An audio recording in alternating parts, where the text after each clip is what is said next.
Hello, everyone, and welcome to the Cinematic Schematic, the official podcast of the Cinematropolis.com, your home to thoughtful conversations on film.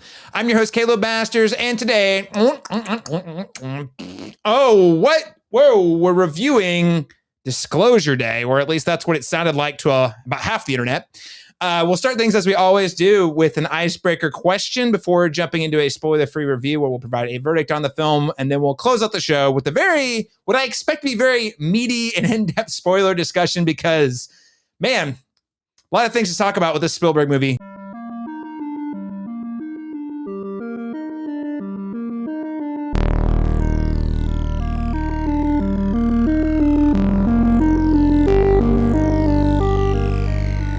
Joining me today, my co-host, my award-winning Oklahoma filmmaker. We have been separated and abducted in our own separate pods, but we've returned and reunited here on the podcast. Laron Chapman, welcome back to the show, sir.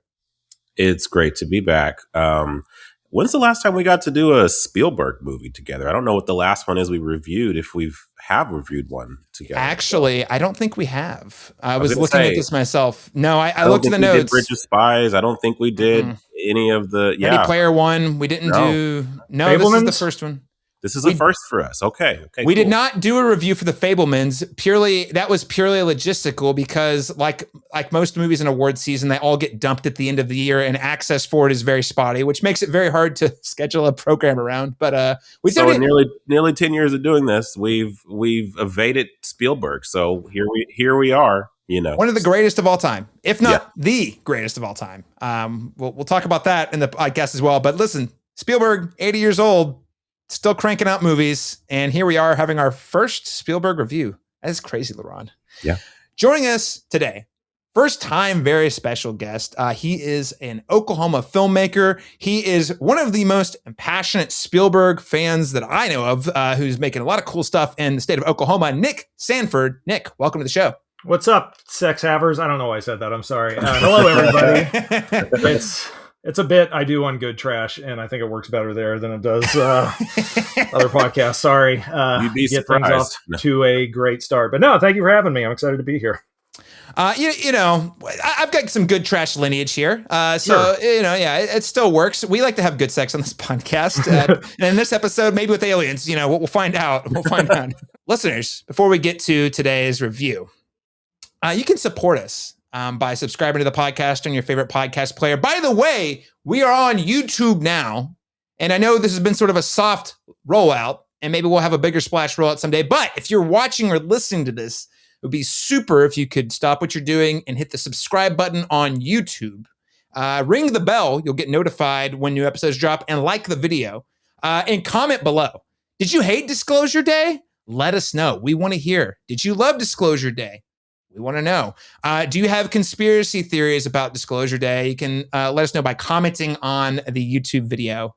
Any sort of thoughts on that, I think, is going to go a long way in helping us facilitate this conversation with the wider world.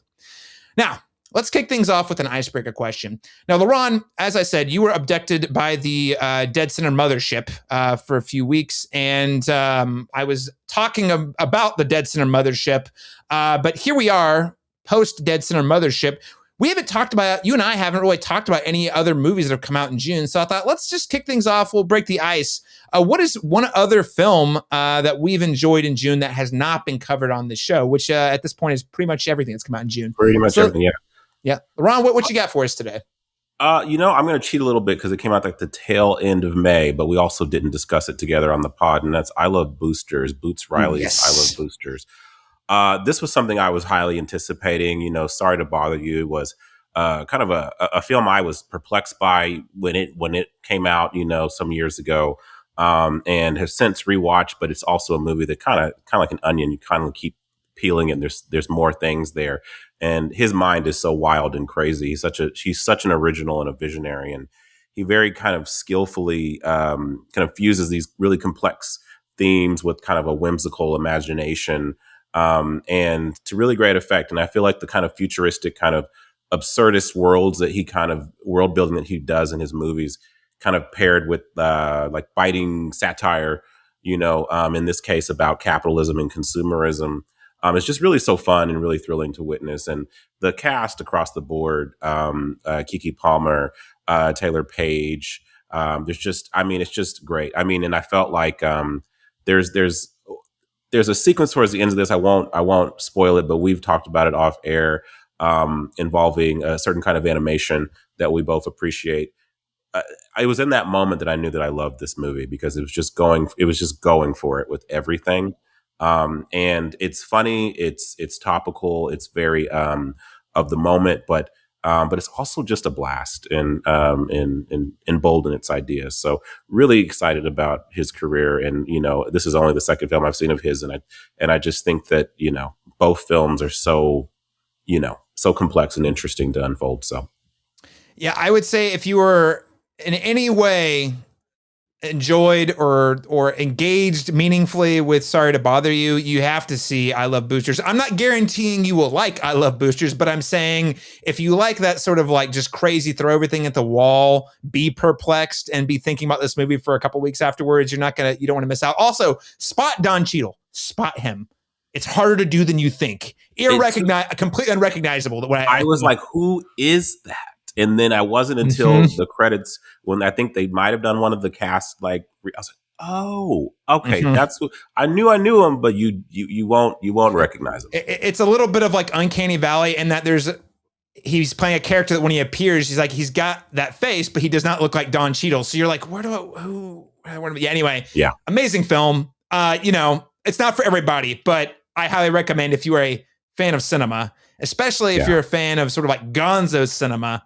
Must see. Yeah. I Love Boosters. That's a great recommend, Laron. I'm glad we were able to carve out a little bit of space to talk about that one. And I think it's still playing in theaters, or at least some theaters. And I'm sure it'll be a pay VOD. I'd even argue it's more accessible than Sorry to Bother You. I think it's. Oh. I think it has its ideas are a little clearer to me, I think I would say, than in Sorry to Bother You. But fun story. So I had a coworker that I was talking to about this movie, and they were not as into it as we were, but she had been to a coffee shop and taken a photo of Boots Riley because he was wearing his funny hat, not realizing that's who he was. So she saw him at a coffee shop, took a funny hat photo, was like, oh, look at this guy with the big hat. And then went to this like a screening in the San Fran Bay area a couple days later, and was like, oh, that's the guy. That's the guy. Yeah, that's funny. yeah, funny. Probably pretty easy to spot with that hat, because I mean it's pretty distinct. I will say, if you see Boots Riley and you've seen his film, you're like, yep, that guy definitely made that movie. Yeah. Great recommend. Nick Sanford, what is one thing that you've seen so far this month you want to share with listeners? This is going to be psychotic coming from me, because I do not watch a lot of television programming. I think movies are infinitely superior to television programming. But I do usually allow myself to watch one television show like a year, and that's it. And the last week, I've just been wrapped up in Widow's Bay. Oof, it's good. Indescribably weird. Like because it seems like it's the last couple weeks, like it's starting to its place in pop culture is starting to snowball a little bit. Yeah, and so it's which is not. It just happens less these days, especially with TV, and especially with something that just is like just kind of comes out of left field like this. But for Apple too, Apple has had. I mean, they've had a couple of hits, but generally speaking, like no one watches Apple. Yeah, myself included. But and even trying to pitch it to friends, I'm like, it's sort of playing with a lot of, Stephen King tropes and a little bit of John Carpenter and stuff like that, but it's funny about them, but it's not ironic or satirical, but it is funny, and it's, created by one of the main writers of Parks and Rec, but it's not really that style of humor. I mean, I have no idea how to pitch it to people, but it is still really, I think I'm just like on episode 7 is my next one, or maybe 8. But yeah, did you see the episode directed by Ty West yet? Yeah. I watched that last night. Yeah, very good. Yeah, so they have a lot of good talent on there. Yeah, it's fun to just I mean, Stephen Root having a great sort of like end of career. You just bring him on and he can just still give you a home run. But yeah, I don't know. It's just a lot of fun. It's spooky. It's genuinely hilarious. It's having a conversation about why we like shit like this. It's post Twin Peaks without being post modern. It's just indescribable. It's It's unique. Which you don't get a lot of. Yeah, it's so. You're now the fifth person to mention this to me, Caleb included, as being one of those people. I think Caleb was the first and the third person to mention this. Sure. At least twice I've told you to watch it. but it has come from different avenues, and I'm like you. I very seldom watch television because it's such a larger commitment of time, and obviously, I'm a prolific film goer in terms of watching films in theaters. I really want to support that. Yeah. And so I'm never home long enough to do that, you know. Yeah. And again, it's a larger commitment. So like, if it's something that I'm not going to love, then do I want to dedicate 10 hours to something, exactly, you know, to find out it was just okay? I could have watched 10 other movies, you know, instead of that. And so, so I do kind of wait until people I trust recommend it to me, and I do it in threes. If I hear it 3 times, now I've heard it 5 times. Yeah. So the bell has been rung. I will be watching this show. Did you just say the bell has? That is a plot point in the show. So yeah, there you go. No, the bell is wrong. Is very specifically a thing that might or might not happen in the show. I will come back to this episode to know what the context of that is. Yeah. Widow's Bay. I'm so glad, Nick, you brought that up, because I don't really do TV. We generally talk 95% about movies, and the only time TV comes up is in these scenarios. But I was because like, movies are better than TV. Yeah, I get it. You know, I'm not going to go that far. I think every media's got its strengths and weaknesses. There's a lot of reasons I like to talk about media, film on this podcast. But my point being is, I was like, man, this is a show that's so good. I wish I had a space to like talk about it, because it's, last thing I'd say is, if you're a horror fan, specifically like, if not hard, like, oh, it's gonna fuck you up horror, like, but like, it's like the tropes of horror. It's a horror comedy, and the thing that I would say is, like, it's got a nice long through line that plays out and a really has a good momentum. It feels cohesive, like a Stephen King novel, but also almost like maybe not the best example. You're like it's not like Dark Tower, but you know the way that Dark Tower is combining like a bunch of different genres, and then there's all these different sub stories that sort of fit under this umbrella, and you're like, this shouldn't work, because like every episode of this show is a different horror subgenre that still somehow works cohesively in this paradigm they've created with the main story. So it's a great time. Yeah, but it's also something that I think I'm going to recommend to my mom, who is like not into horror shit at all, you know? So, I mean, it's not so gnarly that, you know, the more weak stomached can't handle it, but I don't know. It's a funny horror show without being, you know, postmodern. Well, I mean, or I guess I don't know. Yeah, it's breaking my brain. I just don't know how to talk about that. Yeah, it's not so like aren't these tropes dumb? It's like it's it's having fun with them, but also sort of still celebrating them. Yeah, it's interesting. It sounds like it's recontextualizing them in a different way. That's bit. Become a little harder to. Yeah, sort of. Stephen King's a good comp though, but Stephen King, but like a little more self-aware. You know, I would say. I mean, he can be pretty self-aware sometimes, but and even like the font of Widow's Bay, like that to me is like the Stephen King font. You know, like the sort of serify. I don't know, you know, what the name of that font is, but that looks like the font that a lot of his 70s and 80s books like had the the thing. But it also, there's one episode that reminds me of Jaws. There's a couple episodes that remind me of John Carpenter. You know, it's just pulling from a lot of stuff in interesting ways. So, that's mine. You guys are selling it. You guys are selling it. It's got like a haunted house episode. It's got a witchcraft I mean, I don't want to spoil it, like the context of anything, but like I'm saying, like, it's horror adventure. It's got the scary Jaws type thing. Yeah, it's all there. I love it.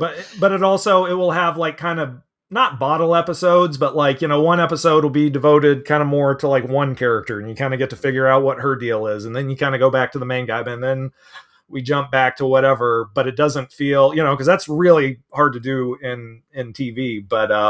But yeah, I mean, every episode is just like pitch perfect. It's and it's funny. I mean, God, I just cannot stop laughing at it. So, and also low commitment, 30 to 40 minutes an episode, not full hour plus, which is nice. That is so refreshing, because I can watch 2 episodes in like 70 minutes. And so a show I've been I started many months ago. We'll go down that rabbit hole, but like Dark Matter, also an Apple TV show, excellent science fiction, really dig it. But like every episode is over an hour, and I'm like, I'm into, but like there's something about the difference between it's 35, 40 minutes versus it's an hour and 10. You're just like, do I really want to watch that? Even if it's good, you know? Which I think helps give Widow's Bay a little bit of its sitcom vibe, kind of, you know, just because they are so like kind of contained and you know, just get to the point, and And it feels, I mean, yeah, it's weird. It's like a spooky workplace comedy or something. I don't know. It's but where the workplace is the mayoral office of this island town.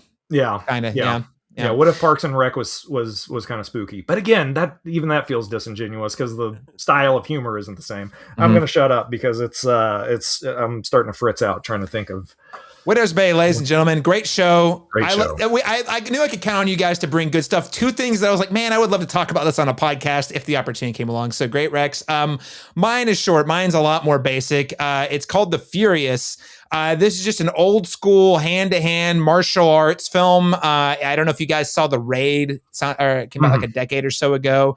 Kind of in that same vein where it's like gritty. It's not expensive. It's I think it's Southeast Asian, I believe. Hope I get that right. But yeah, it's an incredible action movie. Like, there's John Wick where it's the big bravado. It's flashy. There's a lot of guns and stuff. Those movies are, especially for incredible masterpiece in terms of action cinema. This is doing something very different. It looks like it's like made for a fraction of the budget. It's shot, it's much more intimate, and it's all hand-to-hand combat. Occasionally people will get like hammers or certain like weapons, but very, very, very little gunplay. And I think after about the 10-minute mark, it is basically nonstop action. Like it's constantly going. And some of the set pieces in this are unbelievable. And I feel like I have a pretty high bar for like good action choreography or good action movies. But there's a scene that takes place at like a club, which I'm like, fight scene in a club in an action movie. We've seen this a million times. You've never seen it like this before. And it's got like an MMA arena in it. You've probably seen the trailer, and it like blew my mind because it just keeps going and getting crazier and crazier. Super silly, super fun, wears its emotions on its sleeve, but it's really all about, it knows what it's about. It's a super simple premise. Girl kidnapped, little girl, kind of like Taken. Dad's out to get her.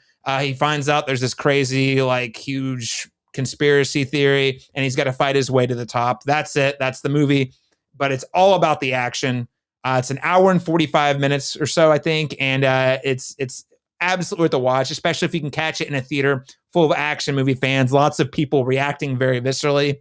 But it's called The Furious. It's currently playing in theaters around the country right now, so highly recommend that one if you have not heard of it.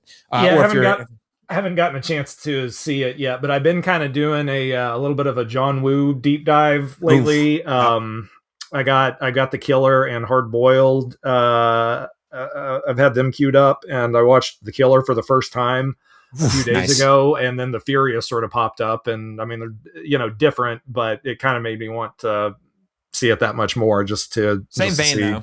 Yeah. It was one of 6 movies I didn't see this weekend.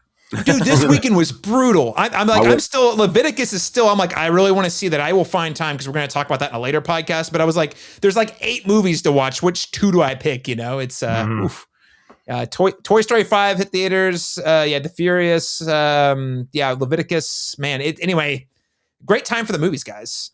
Good news. Great time for the box office too, because today's film, we're going to talk about Disclosure Day did well, but also Toy Story 5 just lit the box office on fire. Biggest opening weekend of the year. I think it was the biggest opening weekend since Minecraft last year. So we're going to talk about there. All I mean to say with that is it's a great time to be a film lover and cinema goer. Sure. Well, let's talk more about Disclosure Day. Before we get to Disclosure Day specific, our icebreaker question this week. This is Steven Spielberg's 5th movie about aliens. So I thought it might be fun just to beg the question. What is your favorite fictional alien? Or maybe I should say, who is your favorite fictional alien? And this could be from a Spielberg movie, could be from a Star Wars movie, a Star Trek, an animated series. So I'll throw it to you first. Nick Sanford, who is your favorite alien? My favorite movie of all time is E.T. the Extra-Terrestrial. But just for the sake of,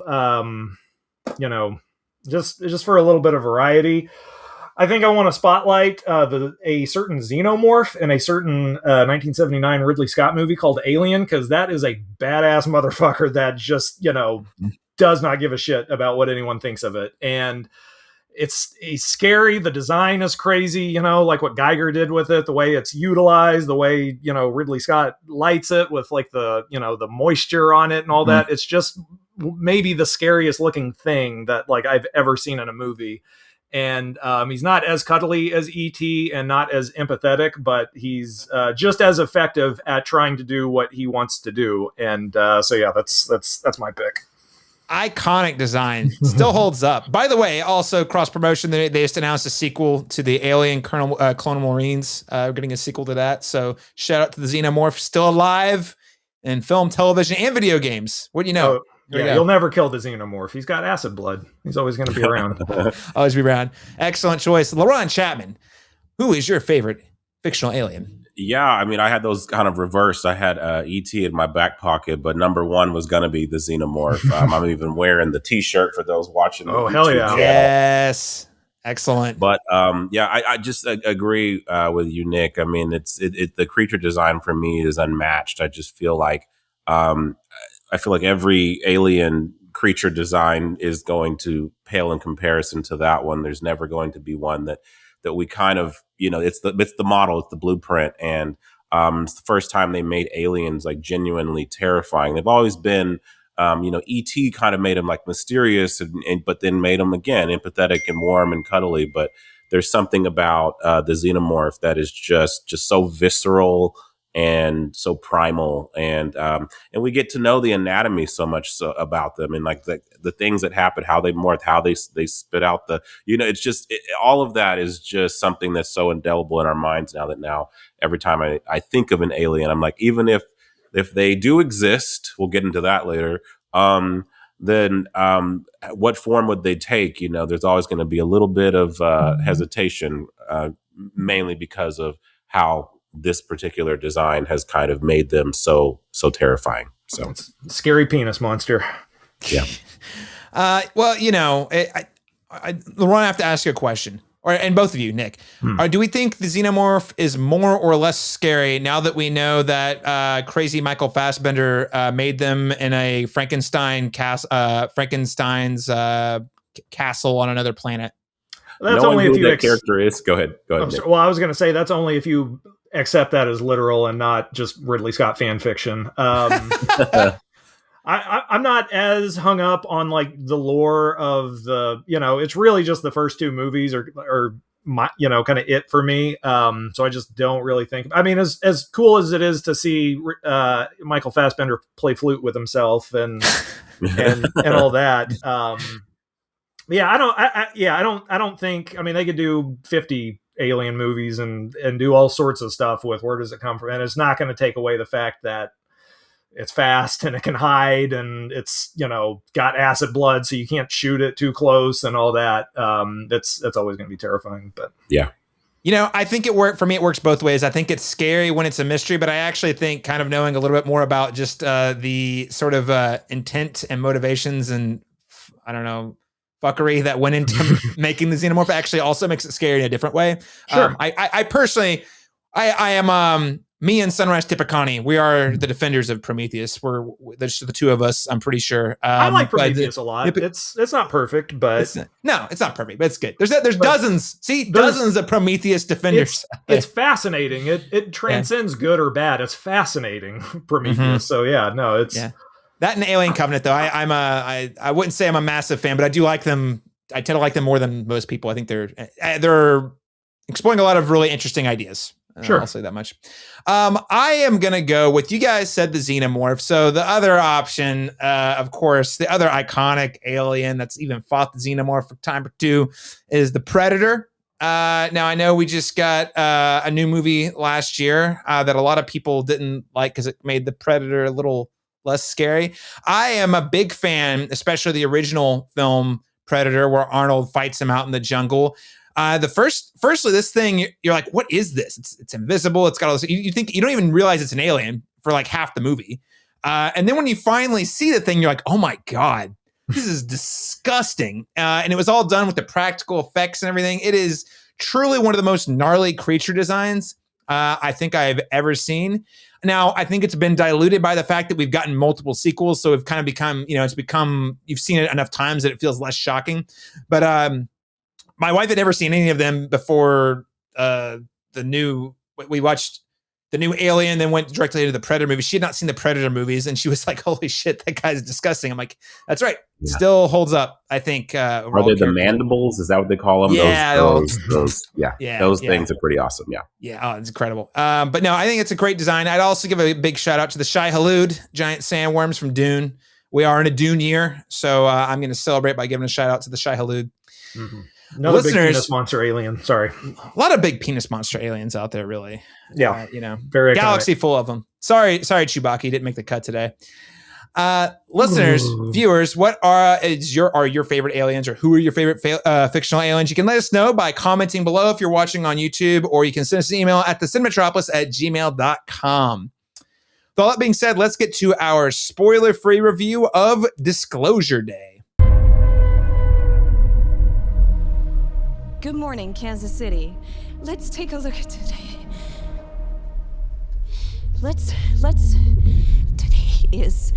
Today's. Do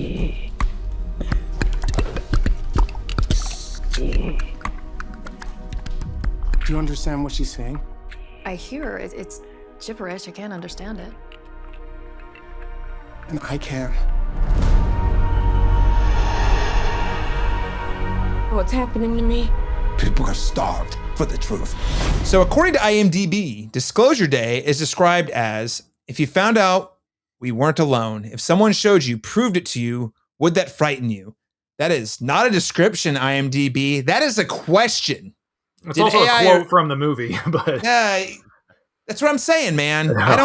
Who writes these things? Either way, thanks for that, IMDb. His name is David Kyo. I think that was like the official Universal press release, because they were trying to keep the lead buried on the movie, and so they're like, well, the synopsis will be one of the most tantalizing quotes from the film. So, but then we're going to show you a trailer that shows you most of the movie. Yeah, it's choices.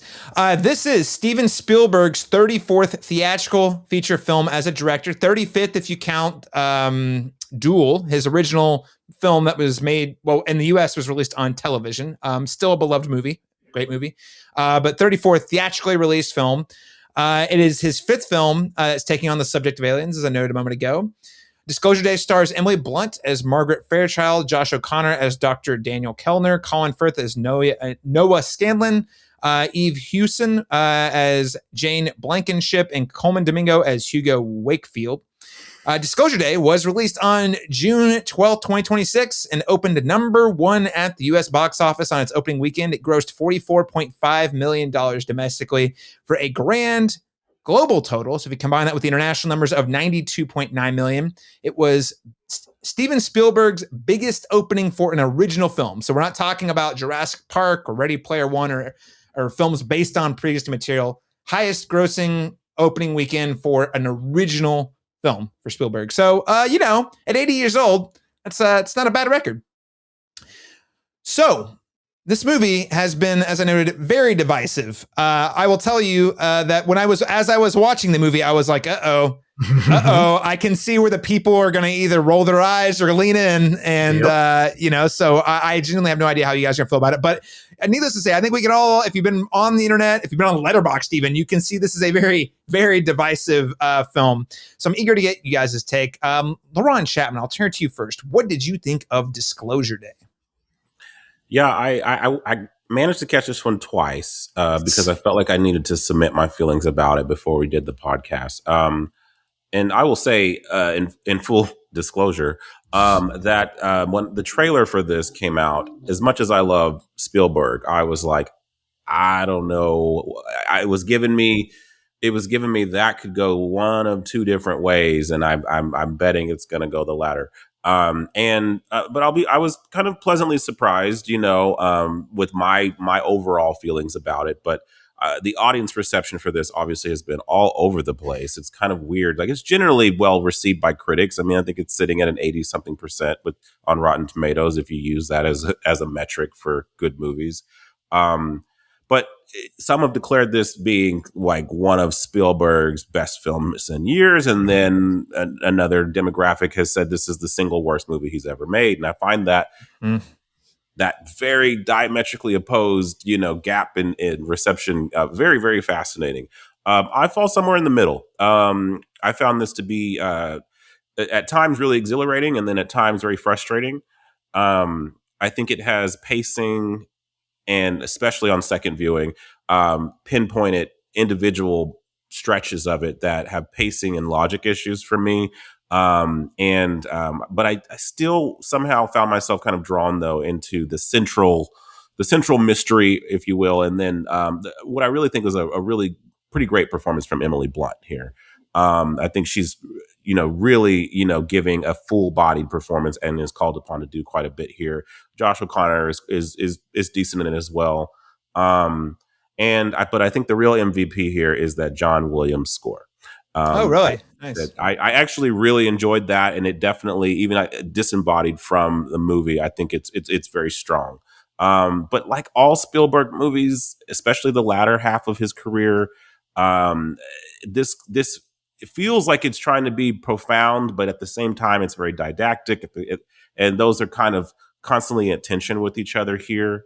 But I would say overall, there are enough individual moments here and ideas here that intrigued me to enjoy this on two sits, despite my reservations about certain structural issues.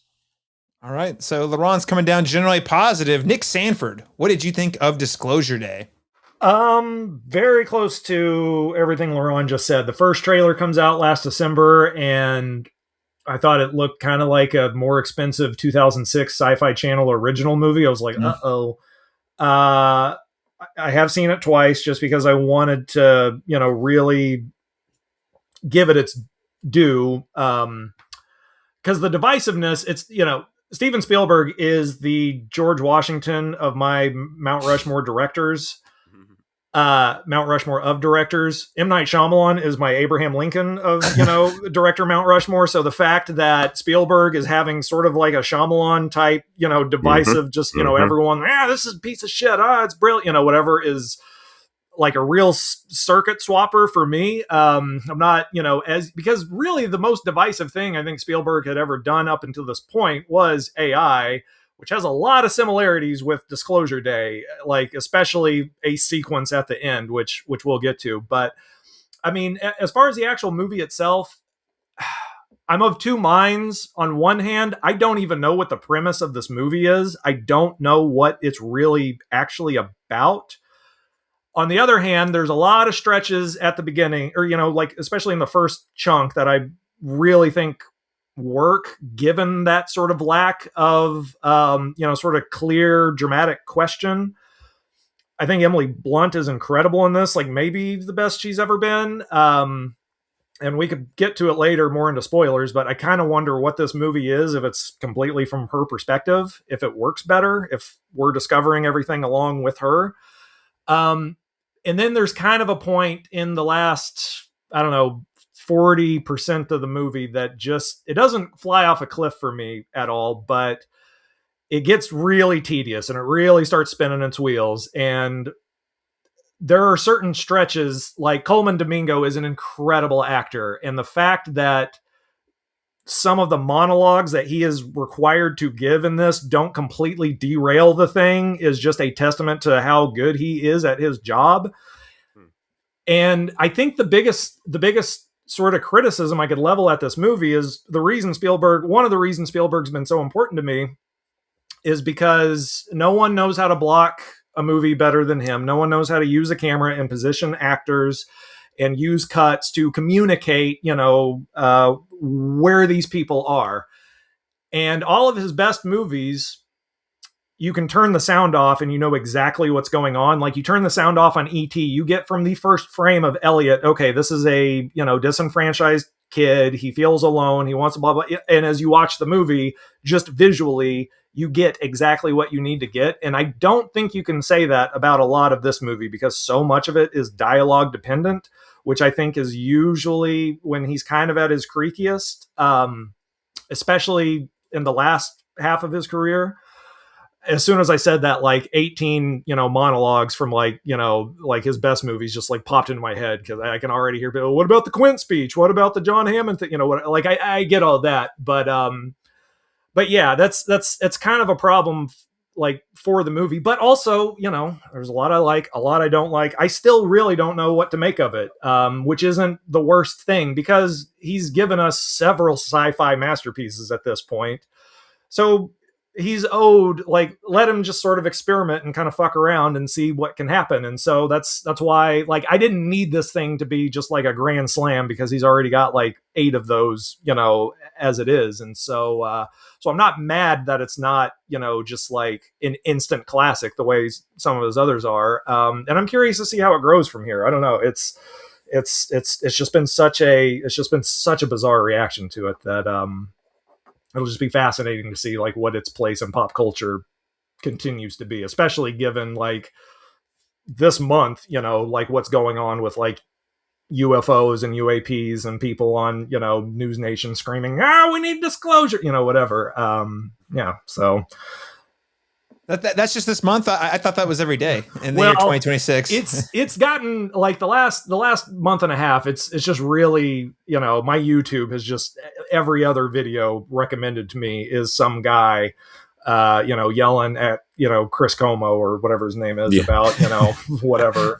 This is what I've seen, and I may or may not. Where's our cybersecurity whistleblower? You know, in 2026 America, we need those people wherever you are. Please, by all means, disclose the information. Please. Yeah, blow the whistles.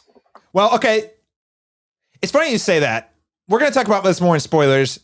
The question, I think, the divisiveness is, do people buy what this movie's putting down in the year 2026?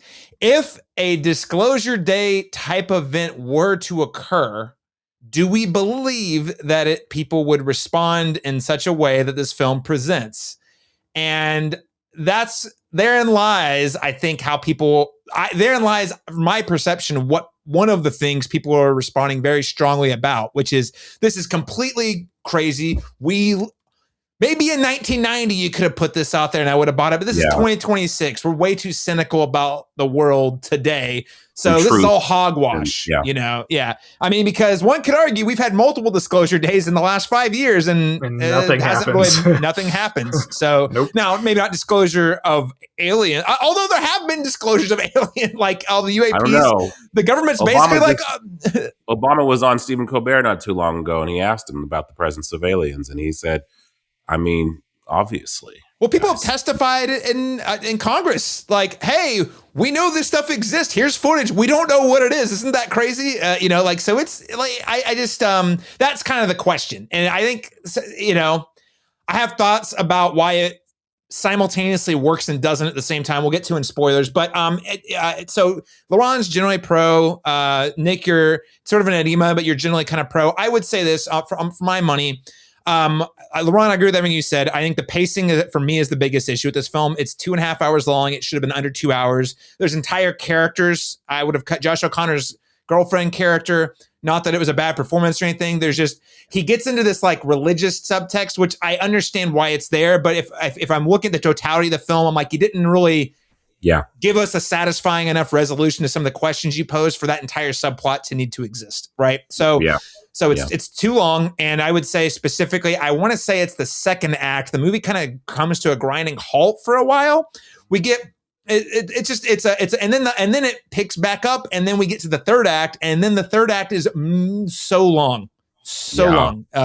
It really stretches on longer than it should have. So I would say Caleb's number one biggest criticism is this movie needed some diligent editing. And I'm not saying the editing that's here is bad. I'm just saying there's too much story, too many ideas in order to create a maximally impactful trip to the cinema, especially in a film that I feel like Steven Spielberg is being incredibly didactic about what he's wanting to say. So I'm like, all right, if your goal is to have a message and a thing to put out there, make it impactful.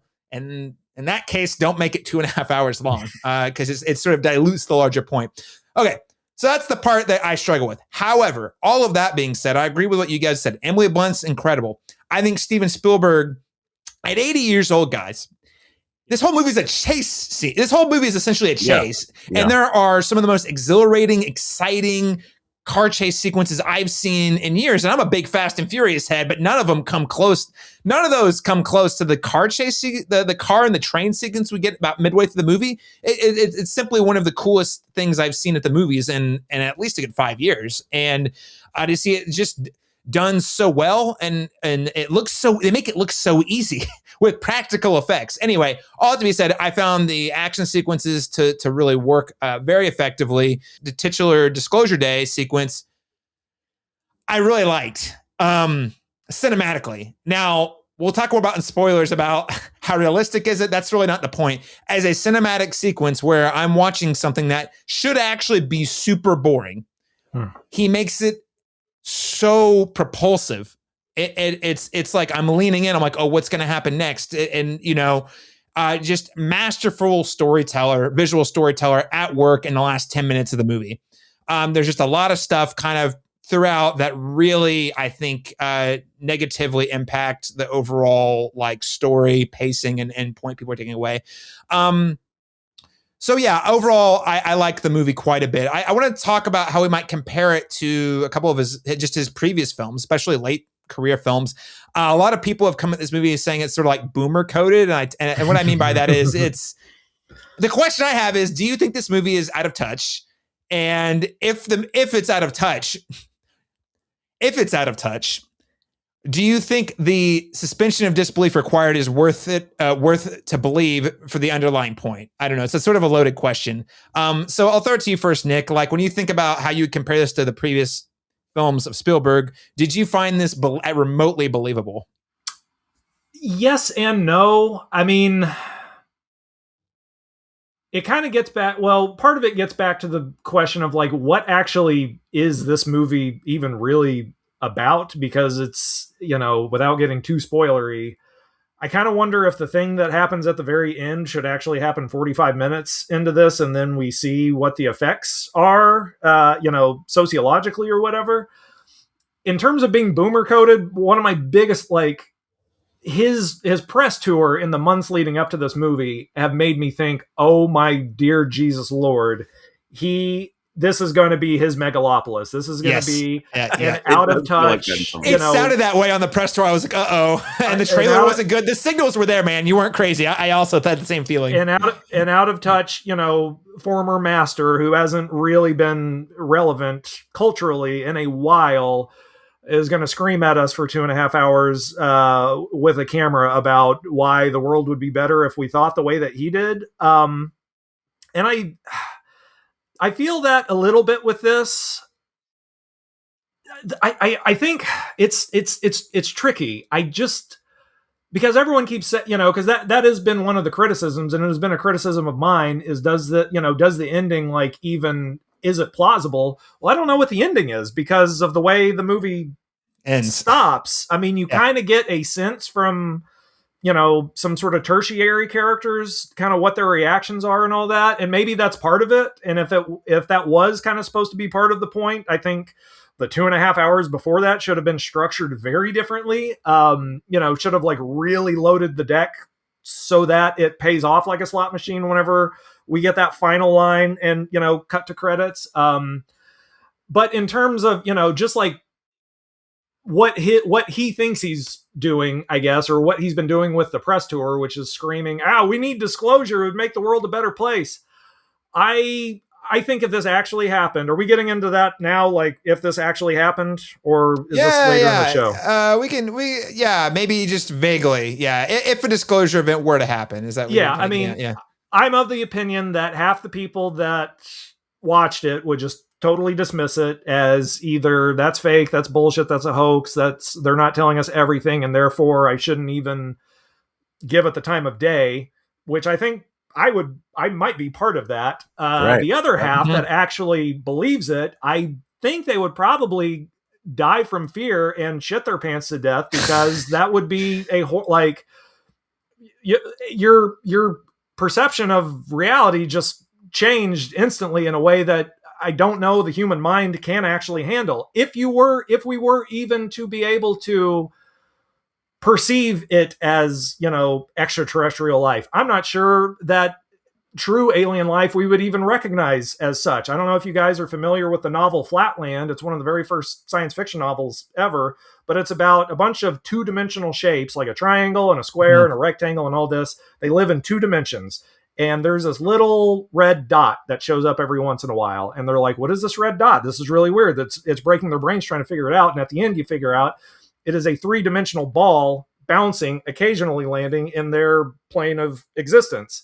And that's kind of like, would we even recognize actual true alien life as such? And so, which is kind of, it's like, I wish that was what the movie would get into.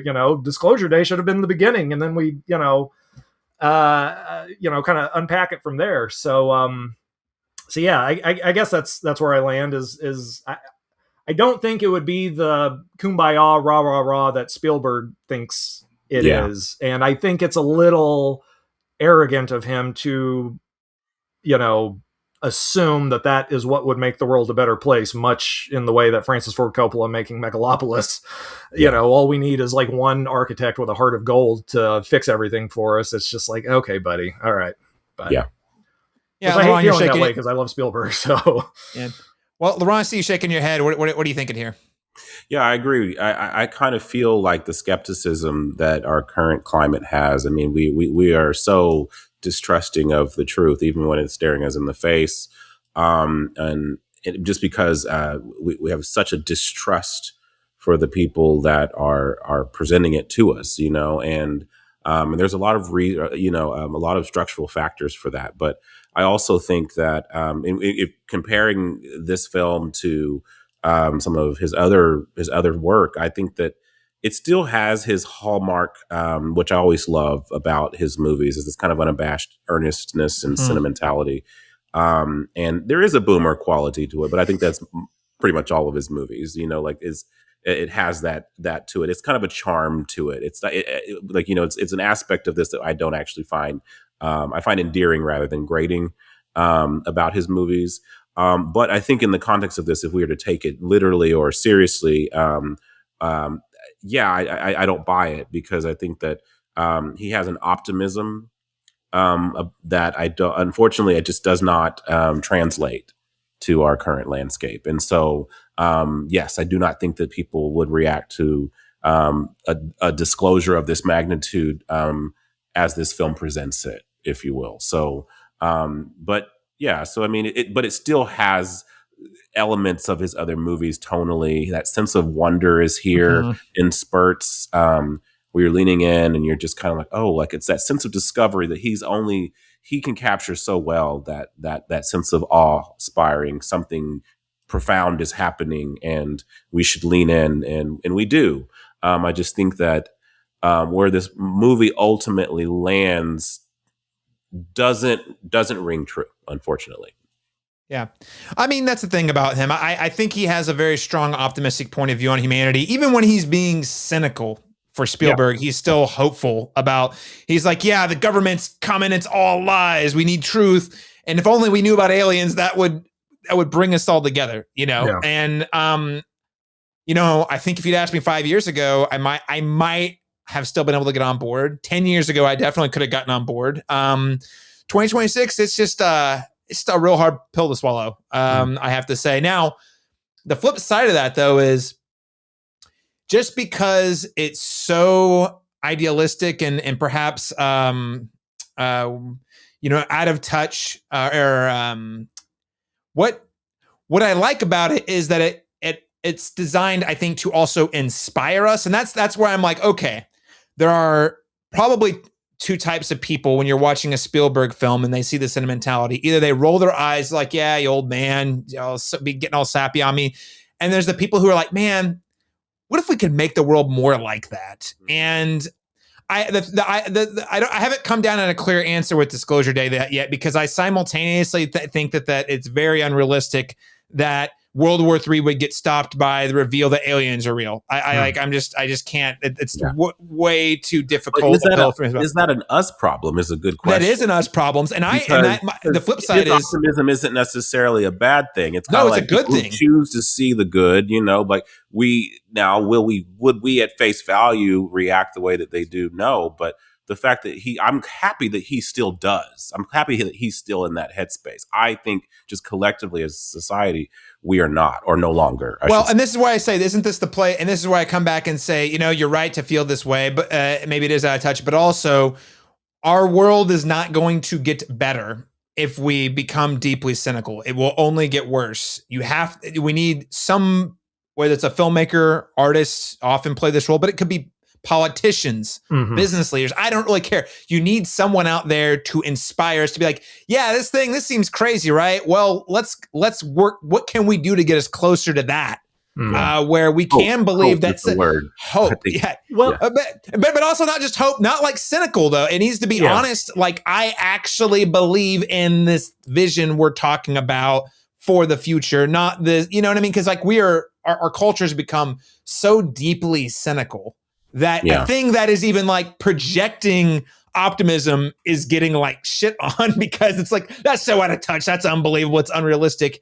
And I just have a hard time saying humanity be restored is in many ways the question, is like our humanity, in the sense that I believe that, hey, this person isn't out to get me, or this person doesn't have an agenda against me, that they're actually doing this for the better good, and they're not doing it to advance themselves or what have you. And unfortunately, like we it's hard to feel that way right now, but does that mean it's always going to be that way? Are we able to get back to a place that we were a decade ago? And I think that, and maybe he believes that we can, and he's in that kind of still in that sappy, place where he's wearing his heart in his sleeve.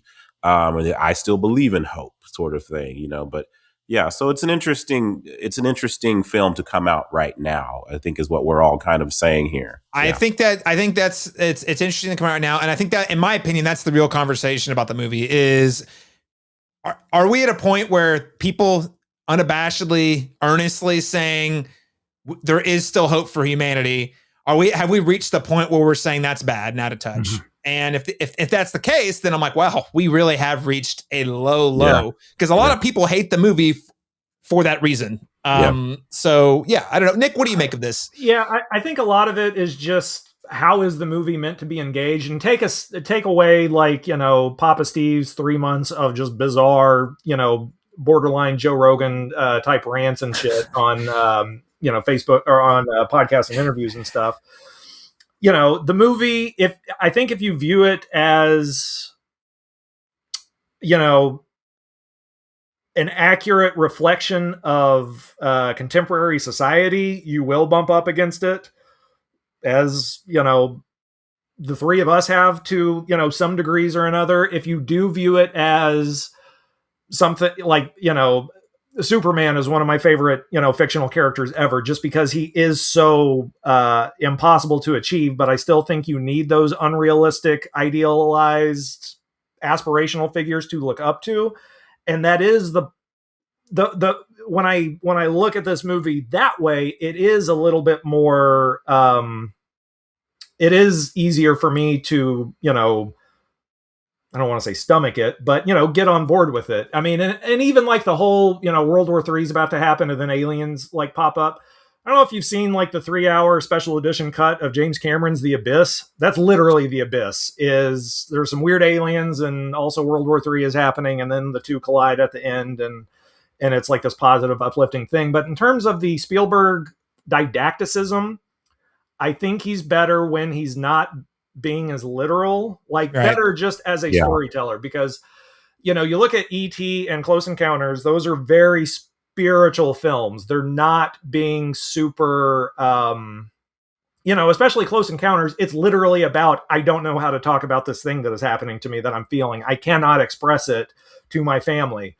And E.T. is the same way. I mean, it's a very empathetic movie without ever once saying the word empathy. I think the last time and it's been a while since I've seen one of these movies, but I think the last time Spielberg was actually like culturally vital was in 2005. War of the Worlds comes out June of that year, and it's his reaction to 9/11, but also a lot of what he's doing with that movie is look what colonialism gets you, look what invading another space gets you. You radicalize young men like Tom Cruise's son in that movie. They go nuts and they just want, they just become like these seething little hate monsters that just wind up getting themselves killed, all for no good reason. Now the last, I don't know, 20% of that movie kind of, writes itself into a corner. But I think like the first 75 to 80% of War of the Worlds is like a masterpiece because he is, meeting that moment in, also a really dark, cynical time in American history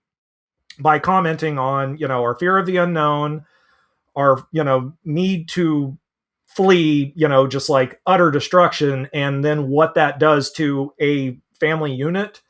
And that is him, humming like at his most pure, where he's not being didactic about it. 6 months later, Munich comes out. Mm-hmm. There's a lot I like about Munich. It's been a while since I've seen it, so I might be, kind of like unfairly criticizing it, but it is 2 hours and 45 minutes long. And it has many scenes where, Mossad agents or whatever sit down and have conversations about like, what are we doing? And is all this blah, blah, blah, blah, blah, when it's like, fuck, dude, when you're just letting us watch these guys do this, it's so much more impactful than sitting down and actually just, vomiting it, out through dialogue and all that. And this movie kind of has a little bit of both. I mean, the thing with like, this movie, like being a plea for empathy or whatever, it is kind of weird that this movie's version of empathy is kind of everything he said don't do in Minority Report, which is like...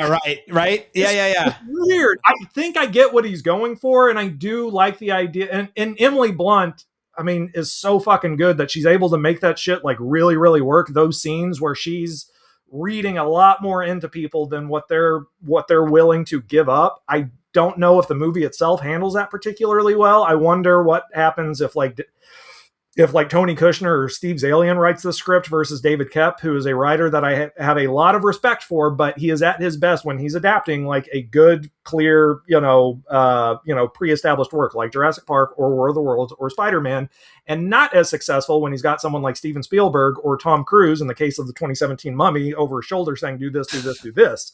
I feel like this is Hope Diction, if you will. And that's so, and there's something like, and you have that your mom or someone like you're having a bad day and everything awful has happened and you have every right to be like, throwing a fit and, I don't know, just blowing a gasket about how everything's unfair, but your mom just comes to you and says some kind of cheesy platitude to you that she says every single time. But the difference is that even though she's saying it, she actually means it, and there's a part of us that wants to reject that because, oh, it's our mom. But then occasionally, when things work themselves out and you realize everything that you were pissed off about or whatever wasn't the end of the world and everything's going to be fine. And your mom was actually right, So there's that kind of like, there's that part of me that's kind of viewing it through that lens where it's like, I don't really buy this right now.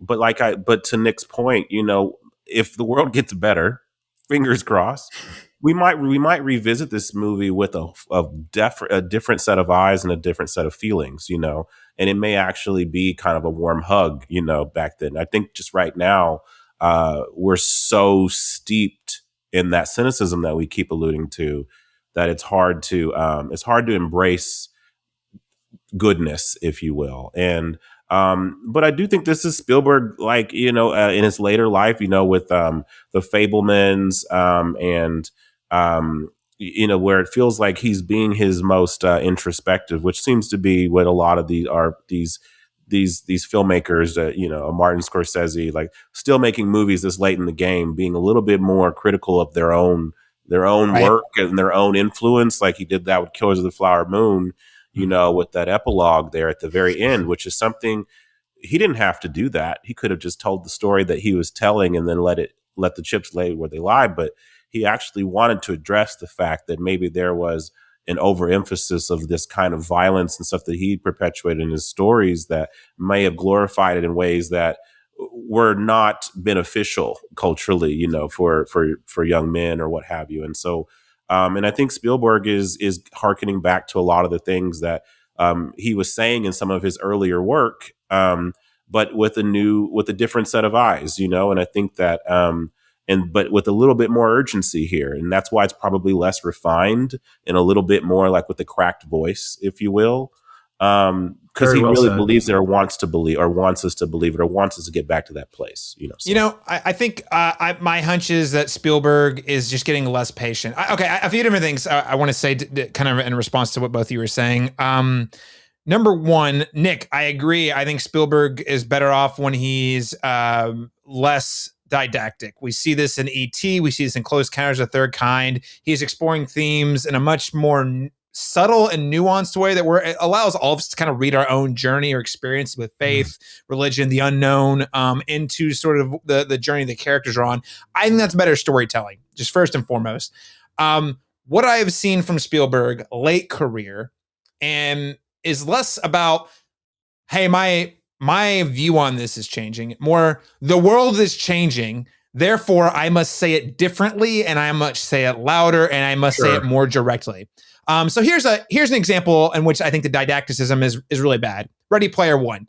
We have this entire movie where people are doing all sorts of crazy, cool, fun stuff inside this virtual reality. And then at the end of the movie, suddenly Steven Spielberg is like, guys, you should go outside. And I was like, where did this come from? This was nowhere in the movie. This is like Steven Spielberg is like, I just gave you a fun movie, but actually really you should be outside. Man. Yeah. In this case though,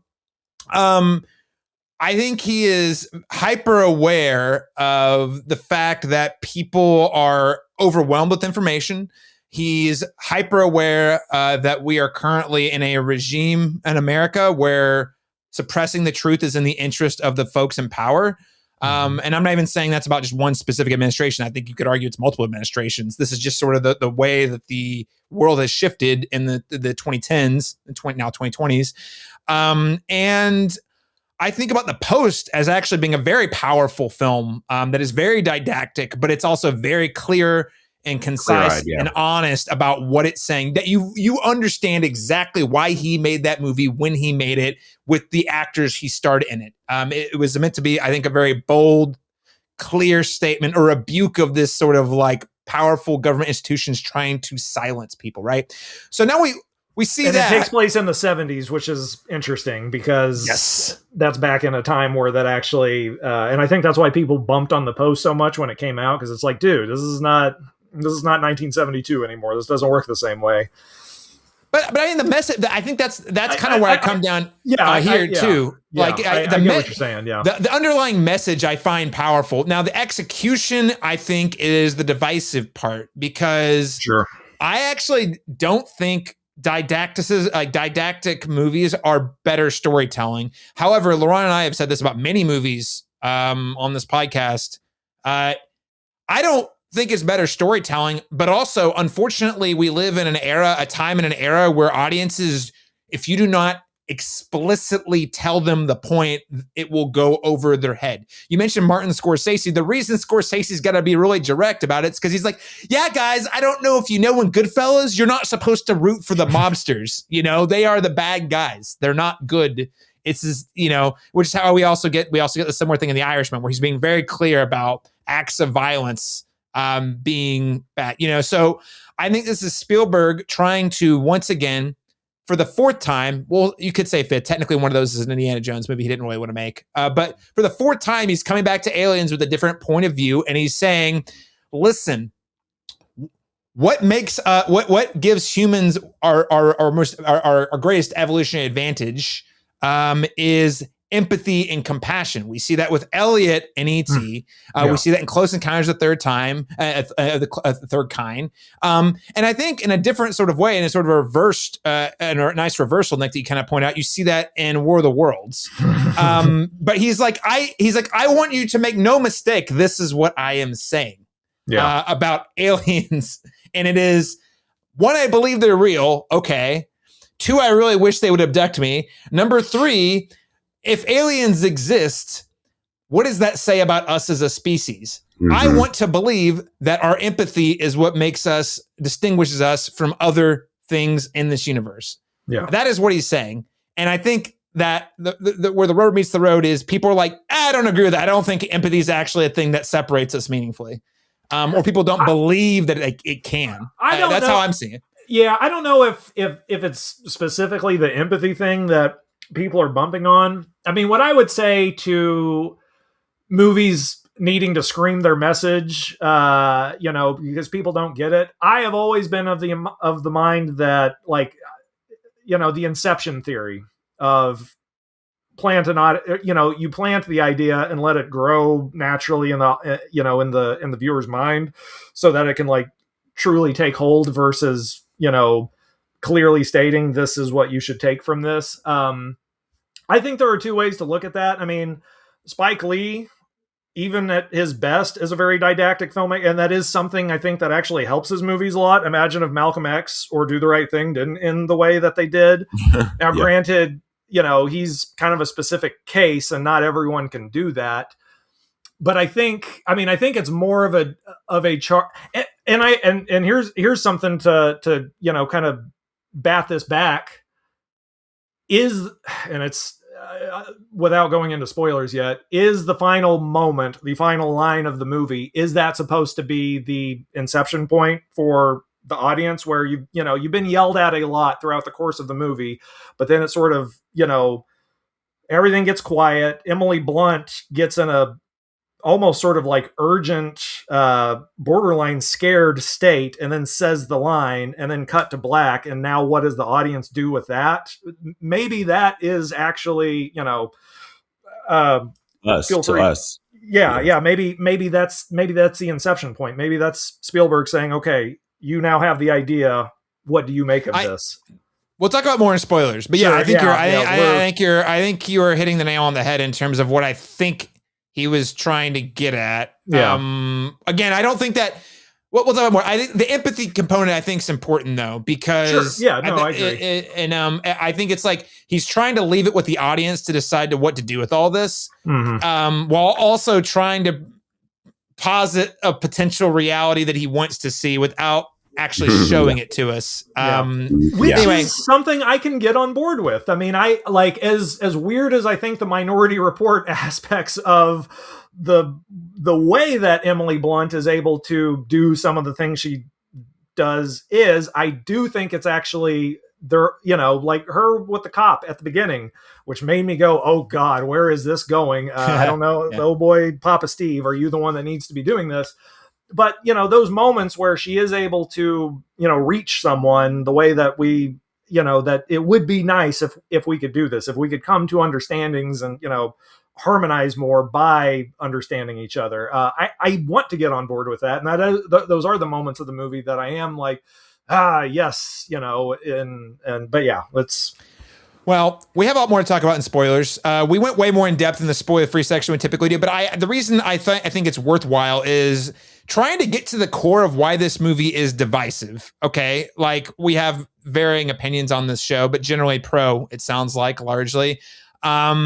But I even for the spoiler-free crowd, trying to get at, there's a lot of things in this movie that are really going to work for you, and they're really not. And what's more interesting to me is, like, okay, let's like pick at that a little more. Like, why is it that certain, probably half the audience really hates this movie, is a good question to have and answer. And also, I think it helps answer the question, should you see it? Because the kind of person you are and the worldview you have is probably going to inform how much you appreciate or not the ending.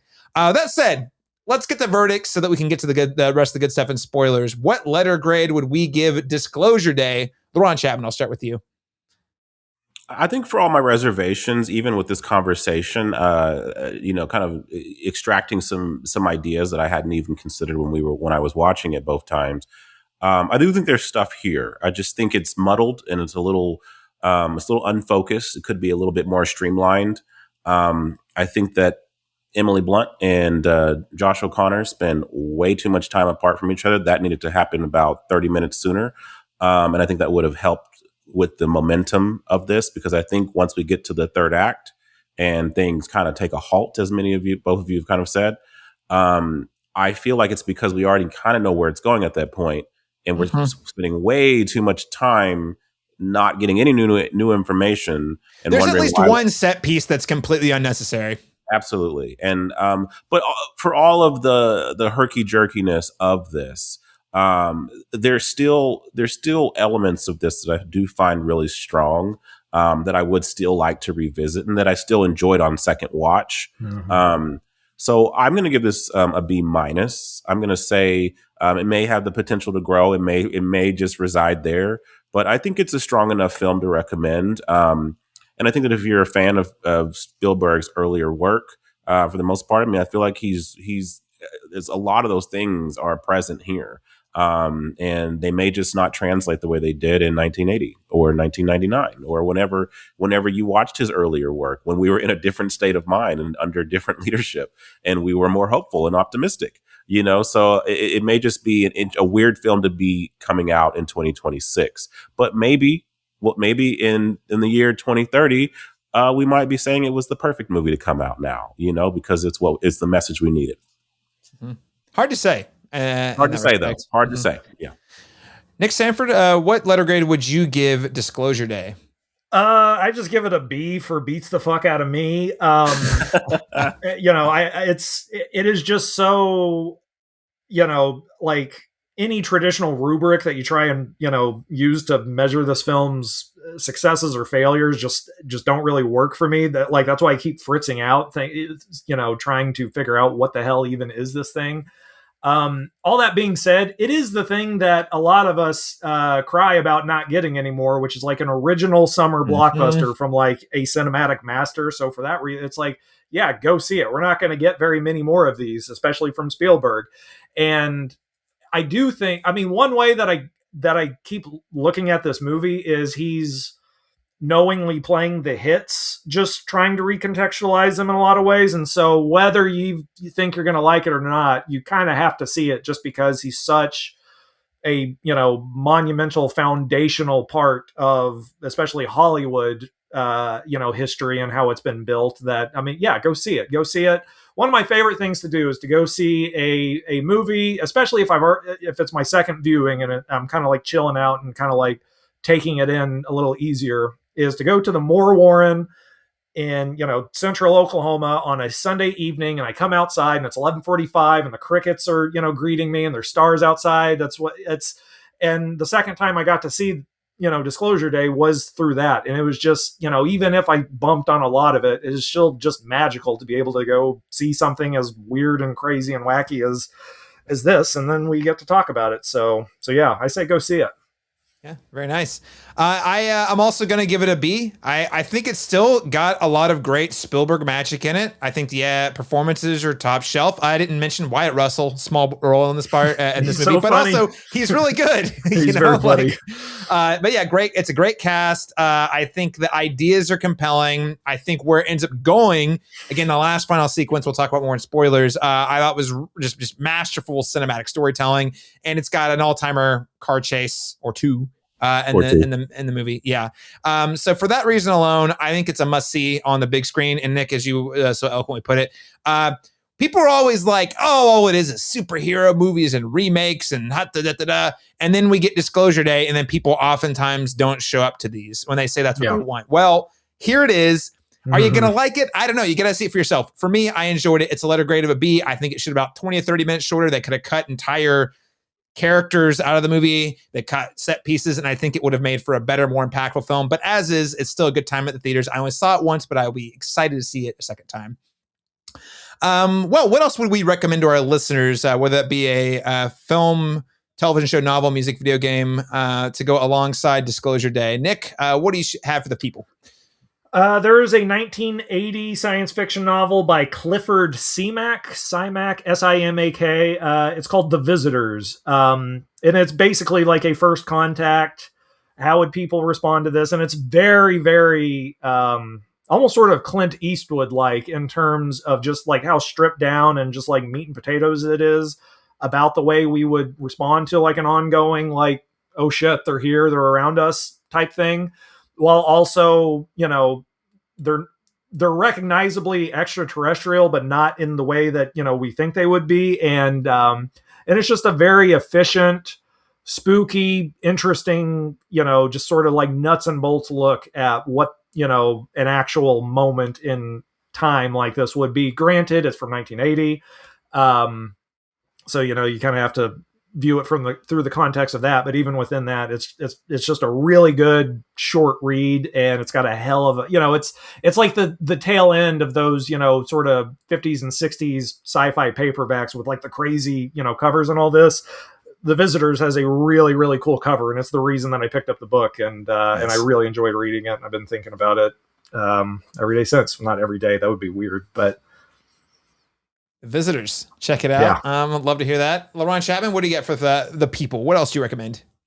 Yeah, I mean, the obvious ones are his earlier Alien works, and just kind of seeing how these movies are kind of having conversations with themselves and how they've evolved or changed or harken back to each other, like Close Encounters, E.T., War of the Worlds.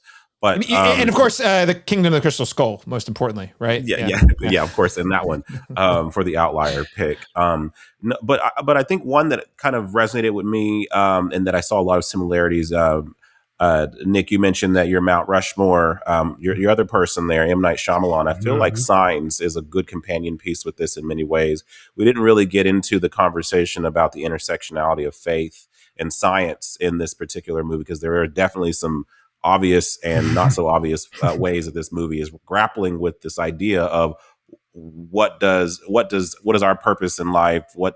How does the structure of faith operate in a world where something like this exists? And what does that mean about these two things? Can they coexist, or do they negate one? Does one negate the other? And I think that Signs did a really good job of what the threat of this alien force was doing to the faith of the nuclear family. In this case, Mel Gibson, having lost his faith, having lost his wife, and weirdly, how by the end of that film, even with the presence of aliens, he comes back to his faith in an interesting way.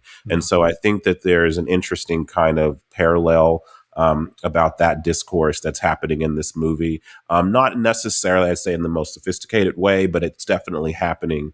So I would say M. Night Shyamalan's Signs, one of his great movies that I think. My second favorite movie of all time, just behind Okay, E.T. nice. So, yeah, There we go. 2 recommends. Hell yeah. But there you go. I'm going to go with Scary Movie 2, right behind that. No, I'm just joking.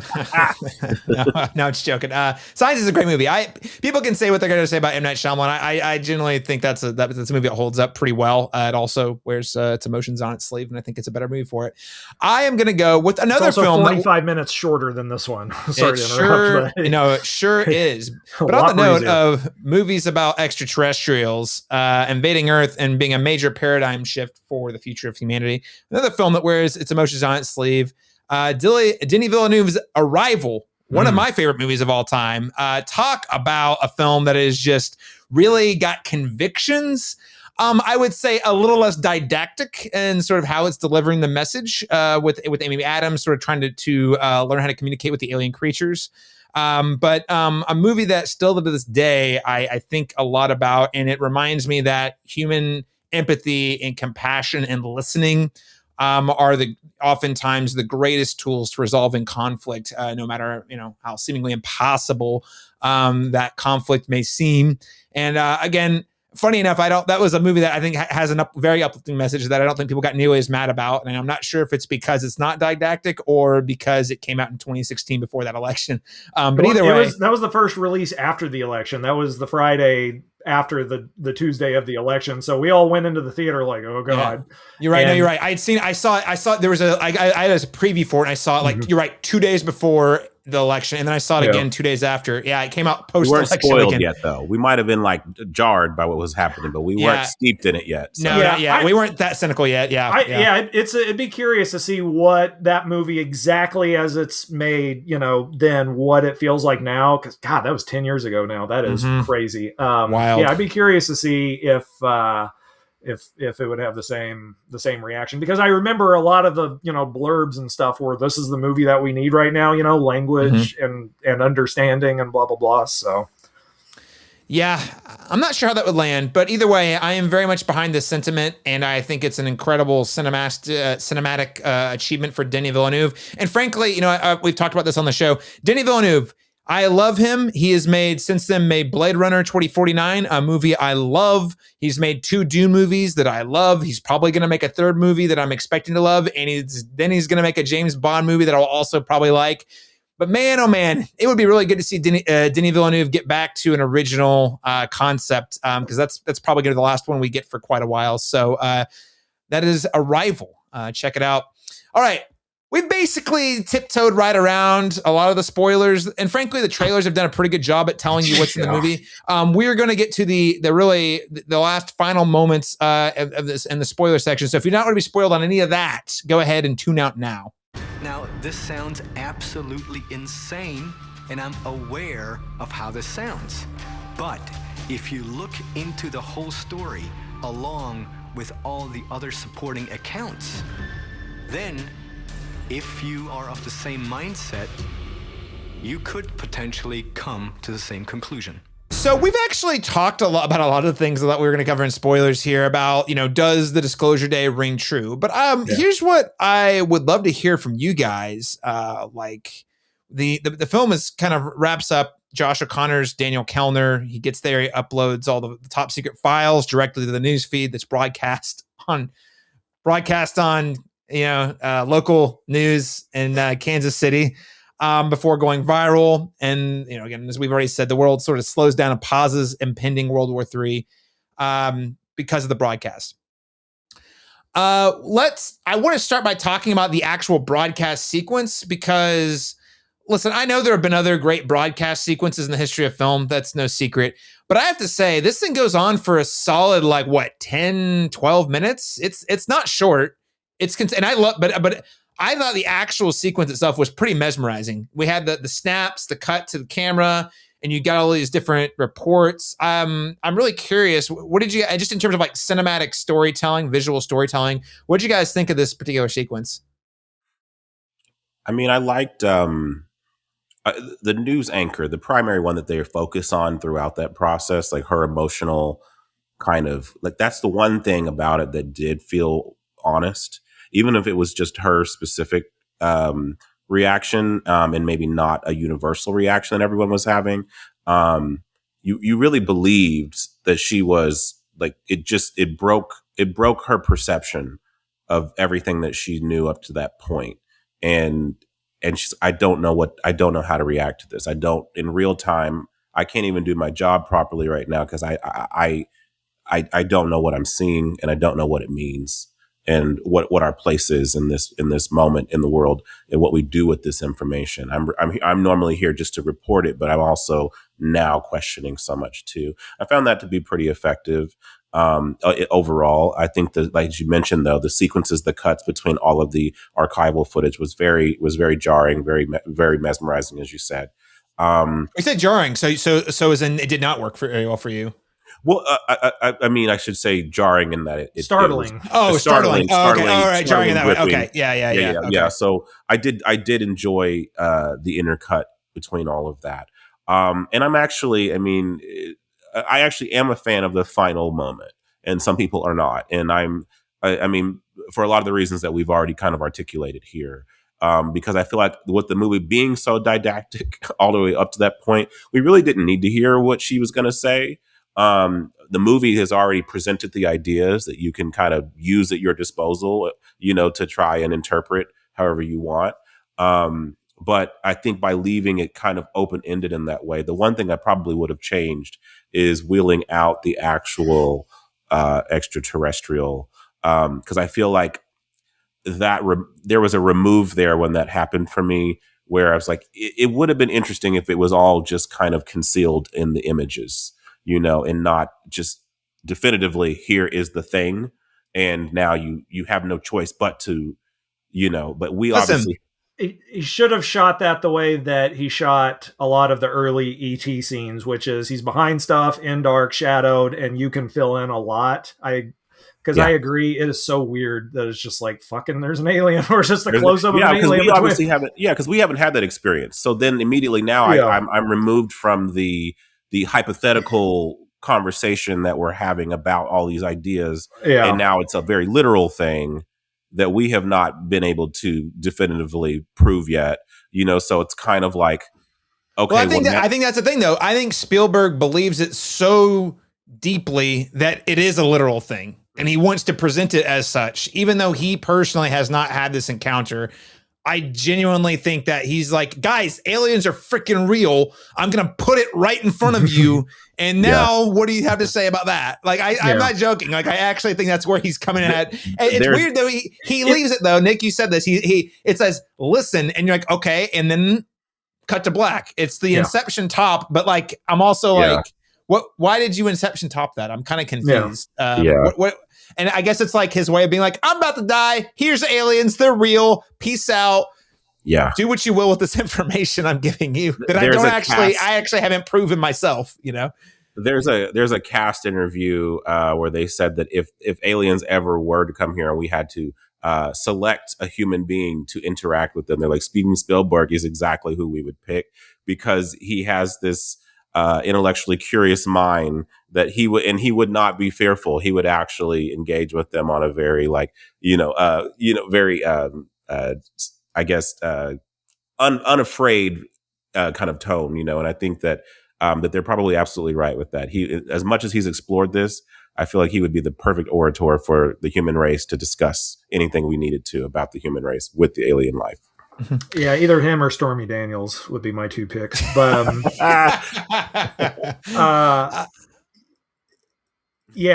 no, sorry, I just totally derailed everything. I think, I mean, to get like, I wonder if the alien thing again, if it wasn't just so right there in front of you, if it would have been obscured by the big plastic thing that it's in, like we don't really see it. We just see her go up and, you know, whatever.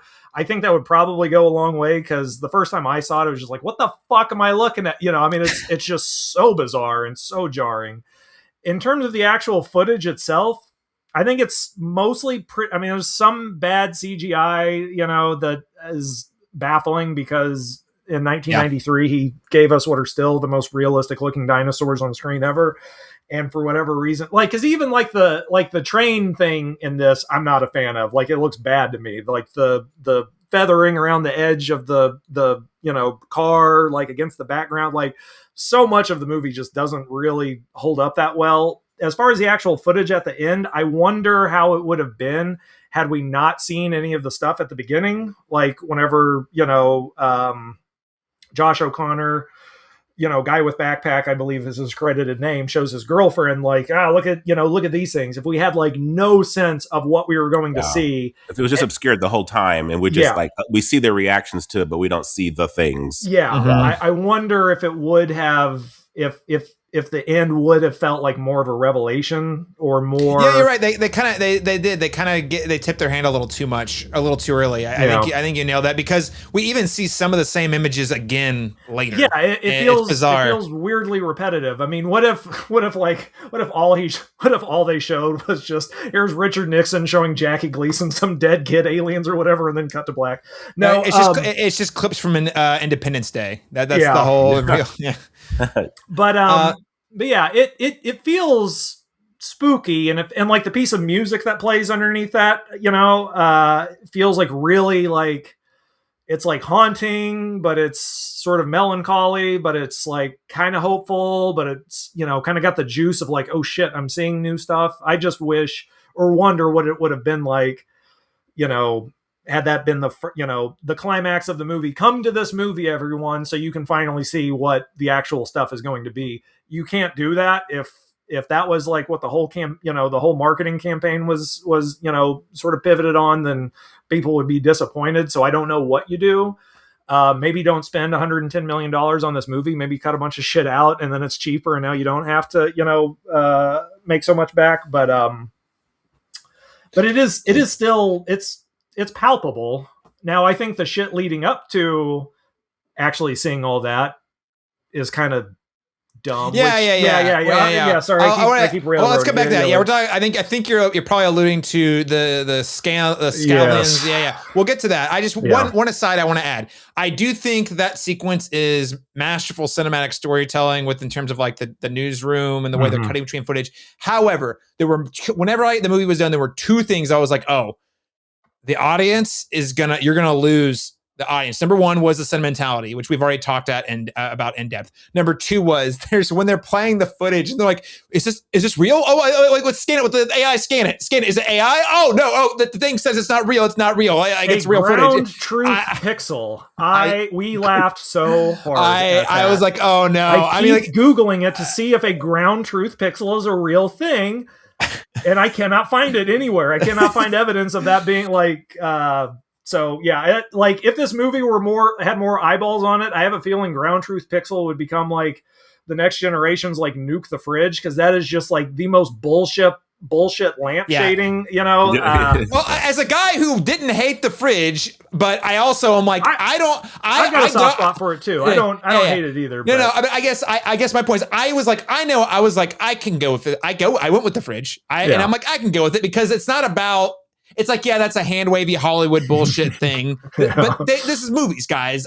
So that doesn't bother me. But I also am like, oh, I know a lot of people cannot. They'll see that and they'll be like, this whole movie's garbage because that one stupid thing. And even though it's at the end of the movie, I was like, oh, this is gonna really lose a lot of people. CinemaSins exists for a reason, people, and it's not for any good reasons, but you know, people watch it. Anyway, Noah Scallion. Colin Firth in this movie. Nick, as you're alluding to, maybe we'll start at the end and we can work our way back if it feels necessary. Why the hell does he give up? He's like, all right, we shut all the power down. I am literally in front of you with an army of guys who could just come and take you off the stage. And he's just like, I give up, guys. I guess I lost this one. What was going on there? I don't know what to make of it.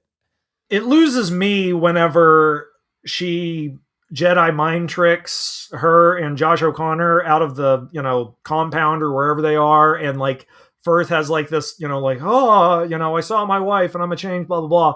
And then the dude chases after like the random, you know, henchman guy, the number 2 or whatever, chases after them.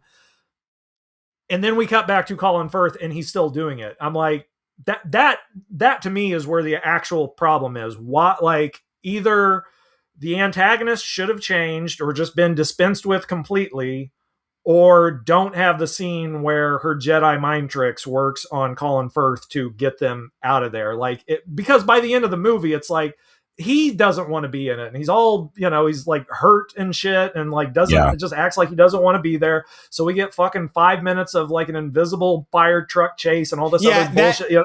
That entire set piece, they need to cut that. That was one of the things I'm like, is it a cool idea? Sure. But it wasted so much time. So it was like, what, 10 plus minutes that I'm just like, all right, so when are we going to get to the end? Like, and so I think a lot of the problem is just the character construction in the screenplay of the Noah Scanlon character. It feels, on the second watch, it bothered me both times, but the fix I would have had for it was maybe she did that for everyone except him, and that he still went through with the pursuit, and then maybe at the newsroom that moment happens where he sees his wife and then he has a change and then he sits down. That would have made more sense. It makes more sense. Structuring of this did not make sense because it's like nothing changed in him, even though everything seemed to change for everyone else. It's just very bizarre. Yeah.